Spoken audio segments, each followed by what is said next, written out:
Assalamualaikum warahmatullahi wabarakatuh. Perkenalkan, nama saya Risya Ferdikaninggrum dengan nomor NPM 2318383 dari kelas I dengan program studi Ilmu Hukum Universitas Pasundan. Pada hari ini saya akan membuat video untuk memenuhi mata kuliah logika yang akan membahas secara singkat buku yang sudah saya baca, yaitu buku Logika karya dari Dr. Andes Haji Mundirin. Saya akan menyampaikan beberapa poin penting yang sudah saya baca dari buku, kira-kira sampai halaman 16. Yang pertama akan saya bahas yaitu arti dan sejarah singkat dari logika.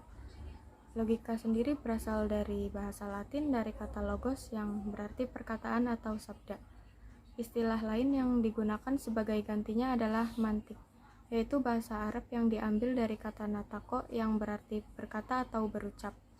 Yang dimaksud dengan logis adalah masuk akal dan tidak logis adalah sebaliknya.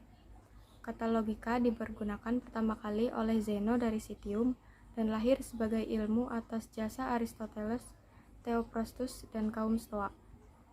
Pada masa penerjemahan ilmu-ilmu Yunani ke dalam dunia Arab yang dimulai pada abad 1 Hijriah, logika merupakan bagian yang amat menarik minat kaum muslimin dan selanjutnya dipelajari secara luas.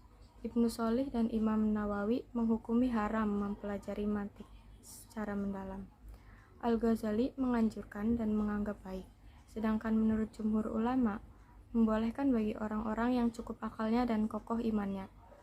Pada abad 13 sampai dengan abad 15, tampil Petrus Ray Hispanus, Roger Bacon, Raymundus Lullus, dan Wilhelm Ockham mengetengahkan logika yang berbeda sekali dengan metode Aristoteles yang kemudian kita kenal dengan logika modern. Raymundus Lullus mengemukakan metode baru logika yang disebut ars magna, semacam aljabar, pengertian dengan maksud membuktikan kebenaran-kebenaran tertinggi. Penemuan-penemuan baru pada abad 17 dan 18 ketika Francis Bacon mengembangkan metode induktif. Ia menyusun buku Novum Organum Scientiarum. Leibniz menyusun logika aljabar untuk membuat sederhana pekerjaan akal serta memberi kepastian. Immanuel Kant menemukan logika transendental atau logika yang menyelidiki bentuk-bentuk pemikiran yang mengatasi batas pengalaman.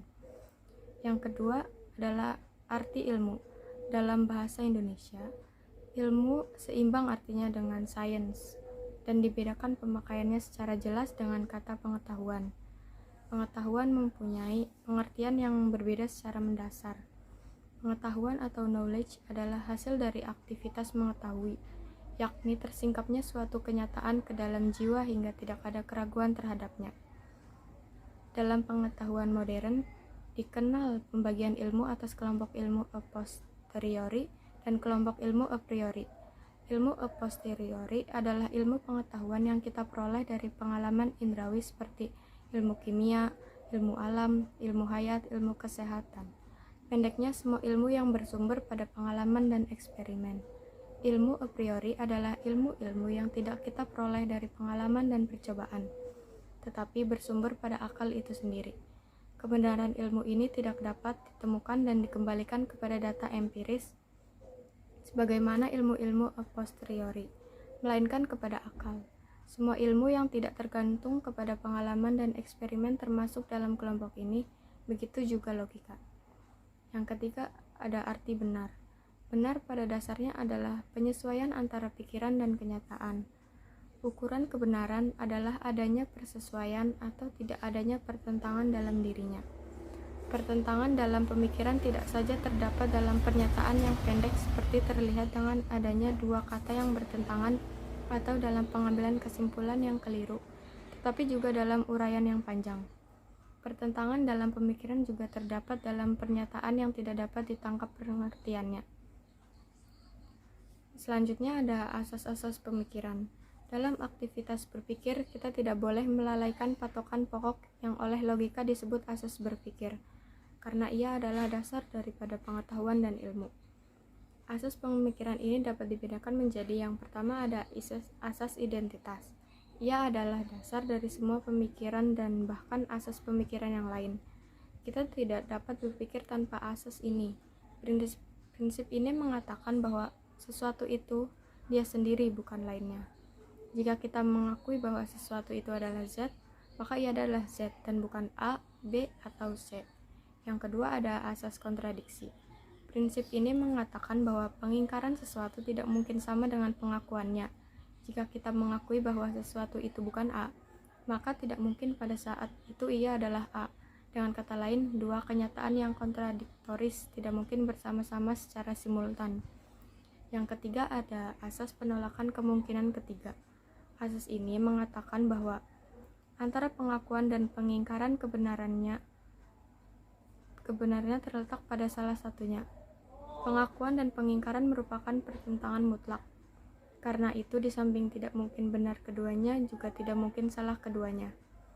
Pernyataan kontradiktoris, kebenarannya terdapat pada salah satunya atau tidak memerlukan kemungkinan ketiga. Jika kita rumuskan akan berbunyi, suatu proposisi selalu dalam keadaan benar atau salah. Selanjutnya, yaitu cara mendapatkan kebenaran. Ada dua cara berpikir yang dapat kita gunakan untuk mendapatkan pengetahuan baru yang benar, yaitu melalui metode induksi dan metode deduksi. Induksi adalah cara berpikir untuk menarik kesimpulan yang bersifat umum dari kasus-kasus yang bersifat individual. Penalaran ini dimulai dari kenyataan-kenyataan yang bersifat khusus dan terbatas, diakhiri dengan pernyataan yang bersifat umum. Deduksi adalah kegiatan berpikir merupakan kebalikan dan penalaran induksi. Deduksi adalah cara berpikir dari pernyataan bersifat umum menuju kesimpulan yang bersifat khusus. Mula-mula orang menggunakan penalaran induktif untuk mendapatkan pernyataan yang bersifat umum. Pernyataan umum ini menjadi dasar pemikiran deduksi.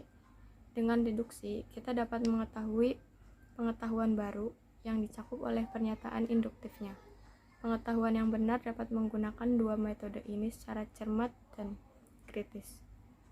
Pengembangan pengetahuan semata-mata menggantungkan penalaran induksi akan sangat lambat dan boros. Sebaliknya, deduksi meminta jasa induksi dalam menggunakan dasar pemikirannya. Selanjutnya ada pembagian logika. Dari segi kualitas, logika dibagi menjadi dua, yakni logika naturalis dan logika ilmiah. Logika naturalis adalah kecakapan berlogika berdasarkan kemampuan akal manusia. Sedangkan logika ilmiah adalah kemampuan berlogika dengan berdasarkan analisis agar lebih teliti dan efisien. Dari segi metode, logika dibagi menjadi dua bagian, yakni logika tradisional dan logika modern. Logika tradisional adalah logika yang masih dipengaruhi oleh sistem logika Aristoteles, sedangkan logika modern adalah logika yang muncul sejak Raimundus Lulus menemukan metode Ars Magna.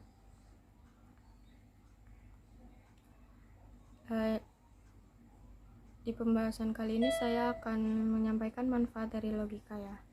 Logika membantu manusia berpikir lurus, efisien, tepat, dan teratur untuk mendapatkan kebenaran dan menghindari kekeliruan dalam segala aktivitas berpikir dan bertindak. Manusia mendasarkan diri atas prinsip ini. Logika menyampaikan kepada berpikir benar, lepas dari berbagai prasangka, emosi, dan keyakinan seseorang. Karena itu, ia mendidik manusia bersikap objektif, tegas, dan berani. Suatu sikap yang dibutuhkan dalam segala suasana dan tempat. Jadi, intinya kesimpulan dari buku yang sudah saya baca adalah logika adalah ilmu tentang cara berpikir secara sistematis. Sebagai landasan berpikir, logika sudah dibahas dari zaman Yunani. Sebagai ilmu yang mempelajari metode, logika digunakan untuk membedakan penalaran yang betul dari penalaran yang salah. Logika menyampaikan kepada kita tentang berpikir benar, lepas dari berbagai prasangka, emosi, dan keyakinan seseorang. Karena itu, ia mendidik manusia bersikap objektif, tegas, dan berani. Logika juga merupakan alat yang dapat membantu kita untuk menghindari generalisasi, pernyataan yang tidak logis, serta kesimpulan yang keliru. Dengan logika, maka kita akan mempunyai pemikiran yang lurus benar dan tepat. Mungkin cukup segitu yang bisa saya simpulkan dari buku yang sudah saya baca. Kurang lebihnya mohon maaf. Wassalamualaikum warahmatullahi wabarakatuh.